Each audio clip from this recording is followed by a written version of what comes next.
true. That's right. But less than 10. So it's within months of the other one. So here's the question for you then. I built the Voice of America. Uptimers got radios, but none of the downtimers got radios, right? Who's listening? I built the Voice of Luther up in Magdeburg. Who's listening to it? And with what? Crystal radio. There's no radio. You listen very closely. Oh, we're gonna, yeah. Go ahead. See that? A radio? That's a radio. That's a radio receiver. Okay? It's a coil of wire, a capacitor. This one's a fancy capacitor, I freely admit, with fancy stuff. But the one that I use at home, in order to make a capacitor, a variable capacitor, I took two pieces of metal and put a piece of paper between them, and I have just a dowel that I can move back and forth to tilt one up in relationship to the other. And so it varies the capacitance, okay? And so one big plate, the plate's this size, and I couldn't bring it, it's too fragile, it would fall apart.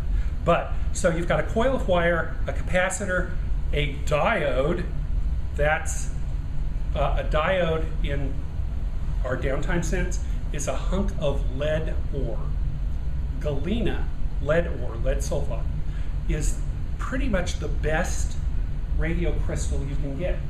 We've got piles of waste lead ore sitting in every lead mine in the world. Galena costs nothing. You put it in a cup and you take a little piece of wire and touch it until you hear a signal. It's called a cat's whisker. It's just a pointy little piece of wire. Cat's whisker. Cat's whisker. This is what American kids were doing in the 1900s. Every single one of them was getting a crystal and making his own radio. Right up into the 60s. Yeah. So the antenna and ground goes on this side, and the earphones hook up there. That's it. Or the micro, Yeah. or the speaker, Or the speaker or whatever. How long does it take to build something? Well, building something like this, that fancy, pretty, takes a day.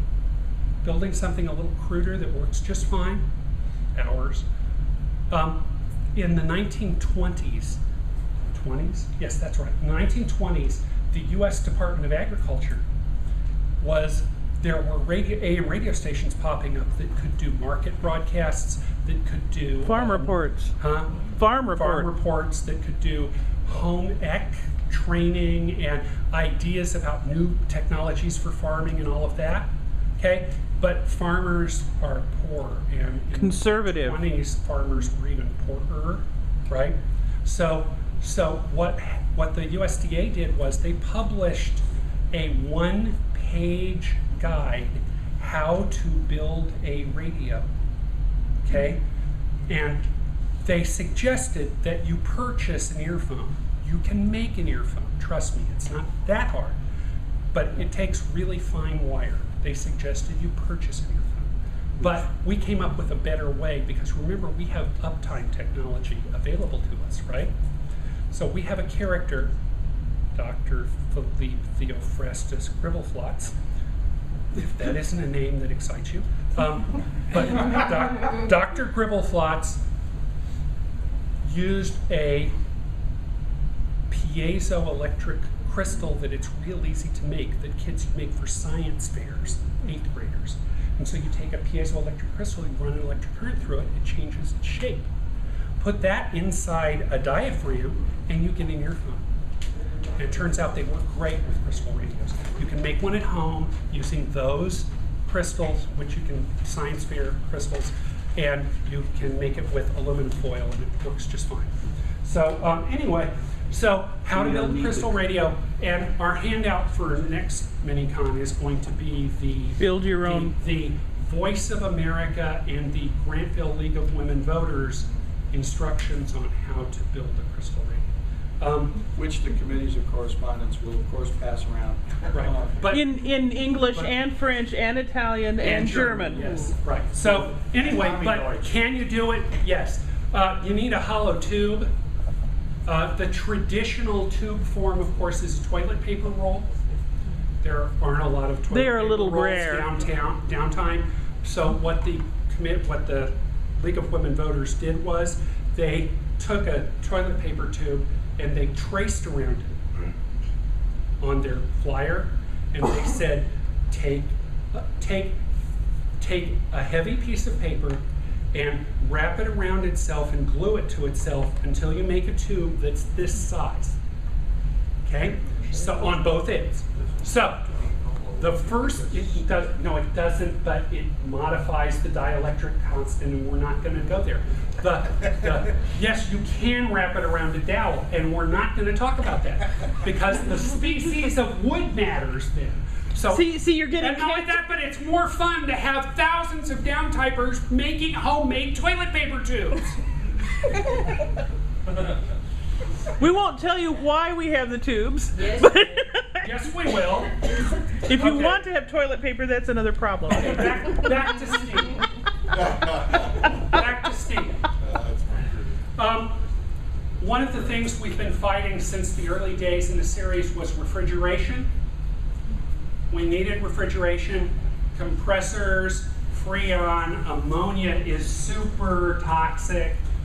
And Freon unpleasant. You can't make.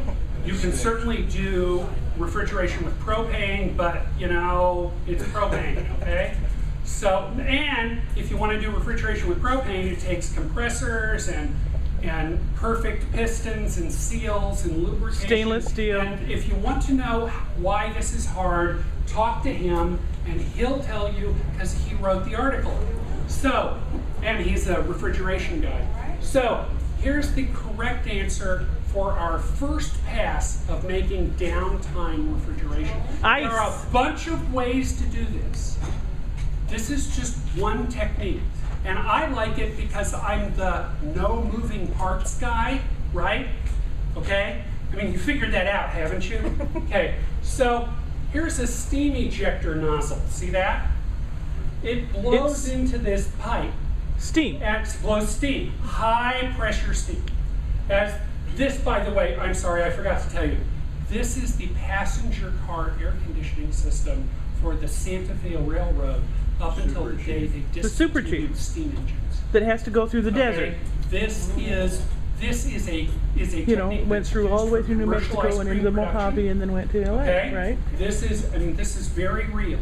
All right. And they used it until they got rid of the steam. Right, until they got rid of the steam. Steam ejector nozzle, high pressure steam comes in here, goes through here, blows into this tube. As it blows into the tube and goes that away, it entrains air. It catches air with it and blows the air that away. Because of the pressure, because Well, of the... just Yeah. just so we're pulling a vacuum in this box. Because Okay? it's sucking the air out of that It's box. sucking the air out of that box. Alright. This is a sealed box. Okay, shut up.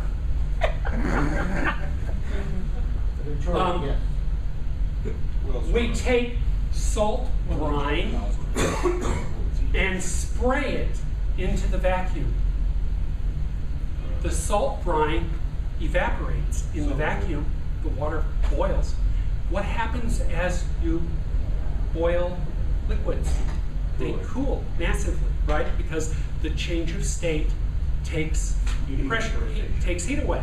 So the droplets of brine falling to the bottom are cold. And cool the... And cool the pool of brine that's down here at the bottom. Okay? And so I keep ejecting steam, I keep pulling a vacuum, I spray brine in, I get cold brine down here, 4 degrees below, right, 4 degrees Fahrenheit maximum temperature. I thought it was centigrade, 4 centigrade. Set 4 to 7. So well below freezing. So I take my salt brine, put it into a holding tank, and pump it back around. Everything. With a pump, okay? I take my steam, I can eject the steam if I want to to waste the water, or I can run the steam over a condenser and condense becomes and have water. it drip into a tank and recycle that with a makeup tank when it loses some, because it's going to lose some. But notice what I've got here. Salt brine in a circle like this, getting me a cold tank of salt water, Very cold. very cold. I've got, well, as cold as we want because we can modulate. You can. I've got a steam ejector, and again, with the exception of the pumps, 2 pumps, no moving parts. Hey, Rick, Yeah, that thing will run on as little as 5 PSI. I know. So it's not high, so- it's just pressure. So, yeah, go ahead. How do you mitigate the corrosive effects of the brine with materials that you're going to Maintenance. Maintenance, well, yeah, actually, replacement. yeah. Well, and the Three- brine three is only answers, okay? the brine is only in a small section of the whole. Okay, three answers. First, the brine is operating in an anoxic environment. Okay. Okay? Because the brine's ejecting into a vacuum, going into a tank. The tank doesn't have any air in it. Okay? The holding tank, if you make a refrigeration holding tank, it doesn't have any air in it. The pumps and pipes don't have any air in them. So if I use passivated iron in the first place, and it's an anoxic environment, the corrosive effects of the brine are mitigated. Okay. The second part of the answer to your question is what he said. Maintenance. Cheap German labor? Well, or expensive German labor, it doesn't matter. The point is, Grateful it's German people who were Look, fooled. the Santa Fe Railroad thought it was worth doing, okay? So, and they did it right up to the 40s, till the day they quit having steam engines. And if you really, said there were really three. get tired of Three- doing the maintenance, three you can mitigating- simply wax, you can gave us simply two. wax Oh, I'm line sorry. the inside of the passivated iron Okay. pipes. Right. I said it, and I didn't point it out as a point. Passivated iron, right? So I'm going to expose the iron to a chloride solution before I ever start it. So I've got iron chloride, iron sulfide Coated. coating. And again, the coating isn't going to be perfect. That's why it's passivated and not, Active.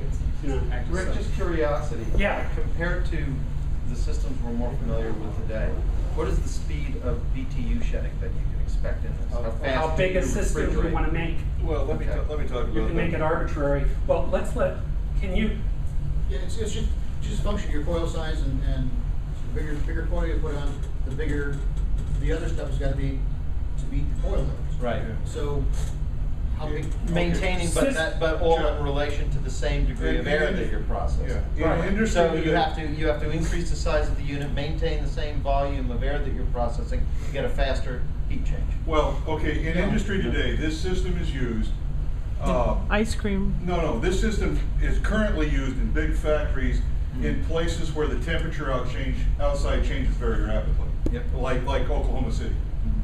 The system in Oklahoma City, they have an ejector system.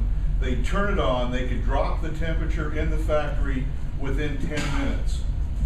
Once they were at a temperature they wanted, they would shut this off because it's not as efficient. And turn the air It uses a lot of conditioner. energy to work, and but they you would can turn on make a package them unit. terrifically big or small.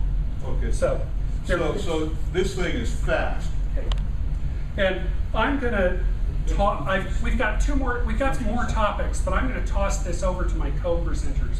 But I'm gonna leave you with one last thought. Okay? If you're dealing with technology, whether it's weird tech, real tech, whatever, it's dangerous. It always is. Fessenden's microphones are the least of our issues. Boilers blowing up are the least of our issues. There's a story in one of the early Granville cassettes. Was it your story? Whose story was it with the saw blade? Karen's. It was Karen's, okay, where they had a circular saw cutting logs and somebody didn't tighten the nut.